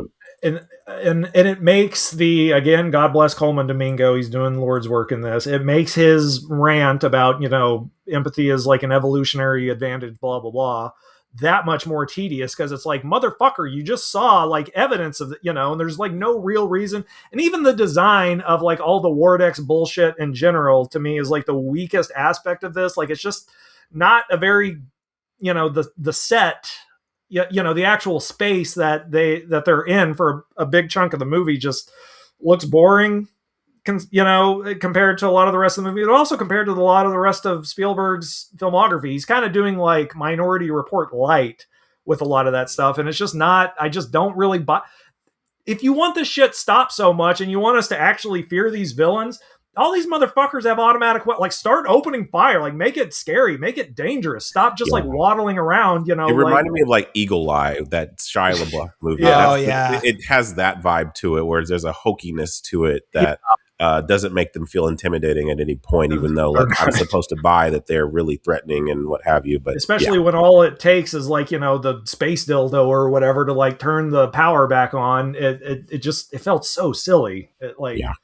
Yeah. And Close Encounters proves that you actually don't really need an antagonist by the end of the movie. It's just like, let the actual shit play out. They just get there and it just starts. Like, it's what we've been waiting for anyway. I don't need, this, which is, I've got a question about like Spielberg antagonists, but I don't think this is the time or place for it. But, the antagonist is definitely a major weakness of the film. Even though I think Colin Firth is great because he's Colin Firth. He's a good actor, and the characterization's wonky. And there's basically in the entire second act of the second half of the movie, I'm like, I don't understand anything about this guy anymore. Like it doesn't make sense. There's so many logic leaps and very inconsistent. Weird character motivations.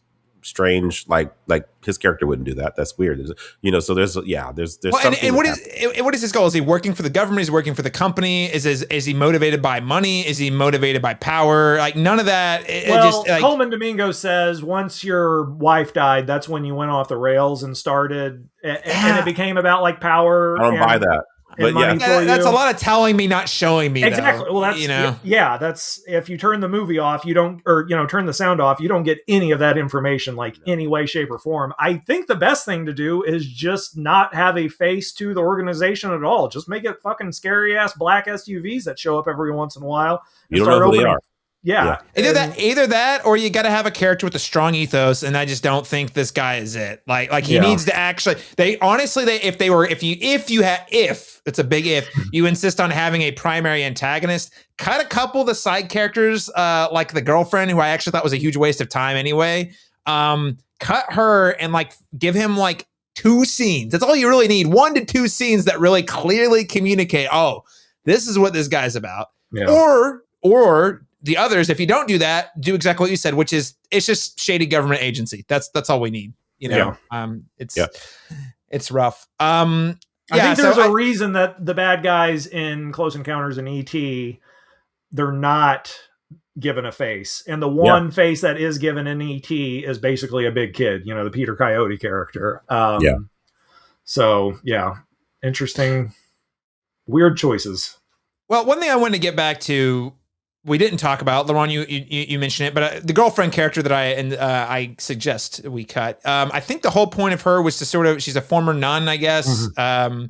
And I think the whole point of her character was to sort of like get at this idea of like, if aliens were real, this would shake the fundamentals of our faith, right? Like, and kind of exploring that idea. And I find this interesting because, Nick, you said it well earlier. Spielberg has made spiritual movies, but he does not usually make overtly religious movies. Yeah. It's there oftentimes, or it's like a thing that he gets touched upon, but it's not really kind of a core theme of the movie about like the existence of God per se. Yeah, and he's not doing a Scorsese thing like by any stretch. It's not silence. No, not silence. But I find well. Not enough of the movies, but what's interesting is, so he's sort of putting this question in, which I'm like, oh, Spielberg doing that? That's kind of potentially interesting, but it just kind of gets half baked from my point of view. We have this phone call where she calls. Are you by a computer? Sorry, dude, that was the most bizarre thing. Hi, are you on the line?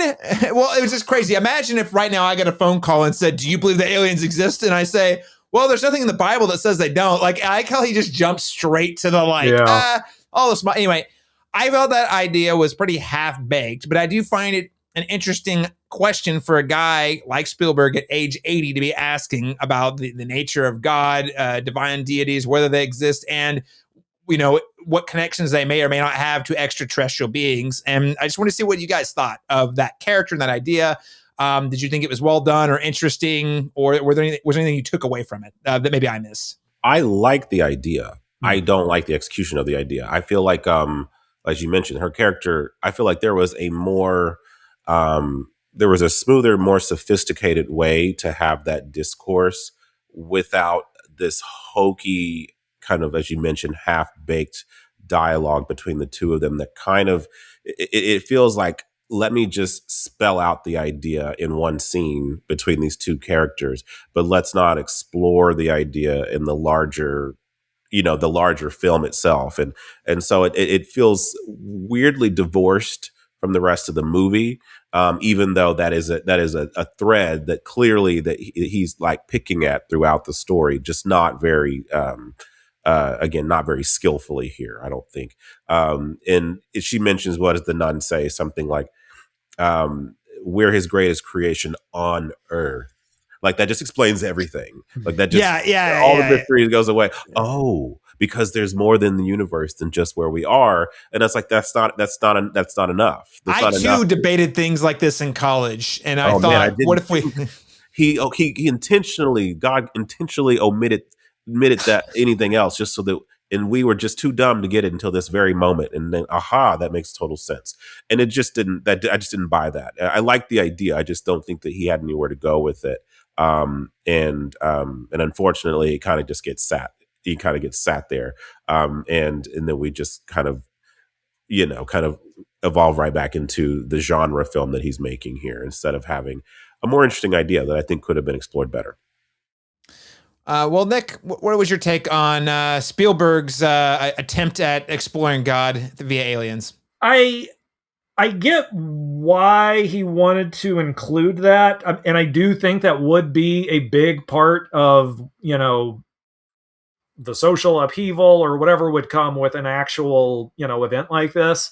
And so you do need like a character proxy in the movie just to kind of be the mouthpiece of those ideas. And I think Eve Hewson is so good that I liked her character, and I liked where she was coming from. And I think by the time they get to the motel and she once again blows the locate, like at that point he should have been like, fuck you, I'm going on my own. So that's really more what my problem is with the way that character is utilized. I do think, but it also, I think it feels like more of a Spielberg fear than it does what I think would actually happen, because I think most people of faith wouldn't be bothered by aliens as much as Spielberg thinks they would just become the new deities or whatever. I mean, one of the fucking wackiest moments of this movie is when Blunt shows up to the Colman Domingo show, and like one of the ladies does, the cat, whatever you call that, at her. And it's just like, that quick, huh? That was very, very, very soon that you started doing this to a walking human being.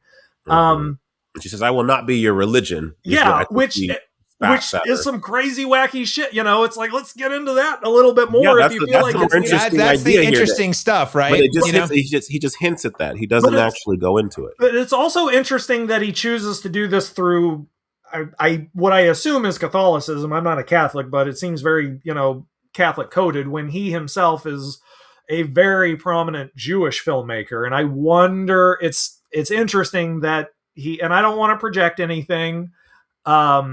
I think he thinks he's being respectful about how it's utilized in the movie. And I do think there is something to, I think like the nun stuff didn't bother me as much, just because I think Elizabeth Marvel is such a good actor that she's able to sell, you haven't lost your faith in God, you've lost your faith in people, which I think is valid. I think it's probably the execution that it just feels so quick and so streamlined, and she's kind of sidelined for a lot of the movie and then just comes back just so Emily Blunt can turn the generators back on, or, whatever it is. So I get why they were trying to do that. It didn't bother me as much, but I do agree that the execution probably could have been a lot sharper. And also, what does this movie look like if he just dives straight into the Judaism aspect of that, as opposed to what his idea of Christianity or Catholicism is? So, yeah, that's what I feel. Yeah, I'm also like, the idea that the reveal that aliens existed, the disclosure, not reveal, we only disclose things on this episode. Correct. Is that it would stop a World War III, and I would think that there, for a multitude of reasons, but one of the reasons being that a lot of people's perception of the divine would shift pretty dramatically, so much so that you might be asking yourself, why are we even fighting this war, right? Like there's a lot of things that feel like they should be more directly connected, that like he just talks around. Yeah. It feels incredibly half-baked, even though I do think there's a really good, potentially good idea or good movie there. So, yeah. Well, closing line of the movie. Final topic. Old man yelling at cloud, or Christopher Nolan spinning the top? Both. Yeah. Yes. And yeah, it's insane, and it's incredibly profound at the same time. Yeah. I think this is the thing. I think he's like, I've given you the message. Listen, it's up to you. Yeah, Like, I don't think we would have been satisfied with any monologue she would have given. No, So yeah, not giving us one was actually probably smart because people would have hated the movie more. yeah. So, and I'm actually okay with open-ended movies. I find like, what is it? The movie last year, some people loved it, some people hated it because of the ending, and it was the Catherine Bigelow war. Oh, yeah. What is it? A House of Dynamite. House of Dynamite. Yeah. I was listening dug that to a ending. podcast. and- The ending. I thought the ending was great. Yeah. I dug the ending because I mean I was like, there's no, I mean what is going to end with everything blowing up, and then that's not going to be satisfying as an ending. There's not. Yeah. It's like I think it's more interesting to think how would we respond to this moment in real time, and if we put that in real life context now, I'd be horrified to know what this administration, how they would deal with that. That was the terrifying thing. Makes you think a lot harder. Like, isn't it important that the people who do these really hard jobs are really good at their hard jobs? They're hard. Yeah, and these are people who are competent at their jobs. Yeah. So it's like, and they're struggling. So my God, what would we do? We would just be fucked all, Yeah. So I felt like I think Trump would just be asking people, "What's your jump shot? How good at basketball are you?" That would be the entire. I mean, yeah, truly. So I like the open ending here. I actually, again, we've already mentioned like the presence of the alien right before that is the only thing that I think undercuts the ambiguous tone of this here. Is like I said, if we had been shrouded a little bit more in secrecy with the alien thing, or at least just never definitively saw one in front of the characters outside of the footage, I personally think that would have been a little bit more effective. But all the same, I think what the ending's doing is, like you said, it's kind of redirecting the conversation that the movie's having with the audience, and now passing the baton to them and saying, now do with this what you will. What would we do in this scenario? And I think that that's probably the most effective ending they could have gleaned from the material that we have here. And so I'm a fan of the ending, actually. Here's a question. Is she saying listen in the alien language and now we can understand it? That's a good question. I don't know. I like that idea. Nick, one thing, if I don't know, I don't open another can of worms, but one thing you'd mentioned to me before we started recording was just like, what if this movie was told from Emily Blunt's perspective? Yeah. And I think that's an interesting idea. Is that kind of where you're going with the Well, thought? I mean, because a lot of the problems with like the whole AI rebuilding a childhood home so that you can, blah, blah, blah, self-actualization, whatever. Like, we know all of that shit going into it. And so then it kind of feels tedious and, wheel spinning when we have to now sit for 10 minutes and watch the abduction thing. And so if the movie is completely from her perspective and we're seeing things, just from her point of view, and learn all of this as she learns it as a complete outsider versus, kind of this sort of omniscient, really passive, sort of point of entry into the movie. I don't know. Is it better?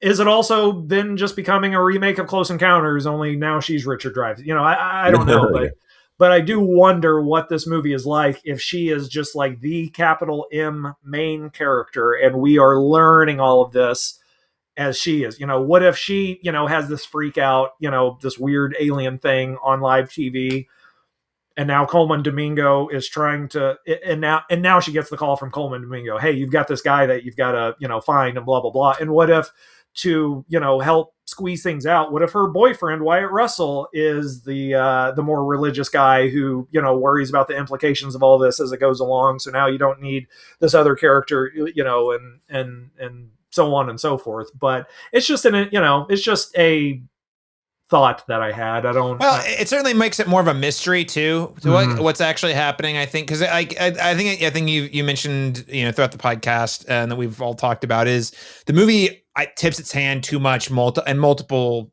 points of view. Like we get way too much information too early, so much so that the reveals don't really feel like reveals because we already saw it coming. It's like, we get a recreated version of her house. Now, the first time I see it, I'm like, oh, he looks like he's on a film set. What's that? But by the time you actually get there, we've seen that same thing like 4 or 5 different times. You're like, oh, I bet he's rebuilding. And then we've seen the trailers. So you're like, I bet he's rebuilding the house. So like you said, by the time you get to it, you're like, as kind of tedious. And now Yeah. we're just wasting 10 minutes on this invisible house thing, you know. All the more reason why the movie should be shorter too. Yes. You know, there's so much. There's a repetitiveness to certain things like that. All those individual instances of those things could have been removed. You know, so I can find 30 minutes right now that can be removed from this movie. You know, Or another thing is like if you're getting phone calls from like Colman Domingo and Colin Firth, who do you trust? And you don't know who either one of them are. You know what I mean? Like there's a mystery. Like, oh gosh, I'm speaking other languages. I don't know. I think you're onto something. There's an idea there. Yeah, I mean, those could be like the two, you know, the angel and the devil on her shoulder. And she has to decide, like, oh, fuck, what, like, as a news broadcaster, that would be such an interesting question, you know, for her to have to grapple with is like, oh, shit, what would be the actual consequences of this? Do I do this? And there's so much stuff you could do with that while still doing her weird, you know, she's speaking in languages she doesn't realize she's speaking and all of that. Mm-hmm. Well, unfortunately, we are out of time. So much to talk about with this film. Love it or hate it, I'm glad Spielberg's making interesting films. And I know it's divisive, but there's been a lot of great conversation on the internet, on this podcast, among friends for Disclosure Day. I think maybe the final, and we'll keep it short, brief, to the point. Just a simple question I want to answer before we wrap up. Steven Spielberg's done many alien movies. There have been many, many more. Does Disclosure Day make it into the canon as a definitive UFO, or I guess you would say UAP movie? Nick, what do you think? Ask me in 5 to 10 years. I know that's a bullshit answer, but probably. Yeah. But yeah, ask me in 5 to 10 years. Right. Yeah, I think the answer is probably. It's hard to say right now because he's using the aliens in this context as a device. To have a more thematic conversation. So, but I guess how that unfolds in real life will kind of inform that, I feel like, in many ways. Yeah, I'm going to go with also probably, and mostly yes. If not for no other reason, it's almost certainly Spielberg's last film about aliens, and it ends with such a definitive cliffhanger. And divisive, yes. Memorable, also yes. So I think it sticks around. All right, there you have it, listeners. That's our take on Disclosure Day. We all say go see it and have some interesting conversations about it. Nick, thank you so much for joining us today. It's been a pleasure having you on the show. Thank you for having me. Yeah. Where can folks follow you and all the cool things you're doing? I've got an Instagram. I think it's Nick the Sanford. And it's mainly just bullshit. It's just me just kind of being a jackass on That's all I think social media is good for. But I got a movie that we're working on now called The Green Gas That Killed Them All. That also has an Instagram page, and I think it's at Green Gas Film. So that's the more substantial, you know, go there if you want to support the stuff I'm doing. But very nice. Working on a new film. Always excited to hear that. I'll have to give that page a follow at myself, actually. Thank you. Laron, Chapman, where can people follow you and all the things you're doing online? They can follow us here, obviously, at the Cinematropolis for more podcast episodes. I have a column here, Real Insights with Laron Chapman on the Cinematropolis. And as of recently, exclusive here, I am also writing for the Oklahoma Gazette as a film. Hell yeah. Very nice. So multiple different places you'll be able to find me for reviews and such. Okay, very cool. Check Laron out. Of course, again, following me over at the Cinematropolis on all the social medias at C Masters Talk. That's letter C Masters Talk. Also, if you're not following the Cinematropolis on Instagram or YouTube, I have been doing a lot of these shorts episodes. I drop the audio into the feeds for subscribers of the podcast, but if you want the full video content, these are usually just super short, like 1 to 2 minute little reviews about new releases, usually a day or two before they come out. So you can check those out. That's at the Cinematrop on Instagram or the Cinematropolis on YouTube. Give us a follow and a subscribe there. Thanks so much for joining us, everyone. We're going to continue the extraterrestrial conversation and our next review next week with Supergirl. I'm hearing a lot of Mad Max comparisons on the internet, so that has me interested. Will it live up to those? We'll find out. We'll catch you again next time.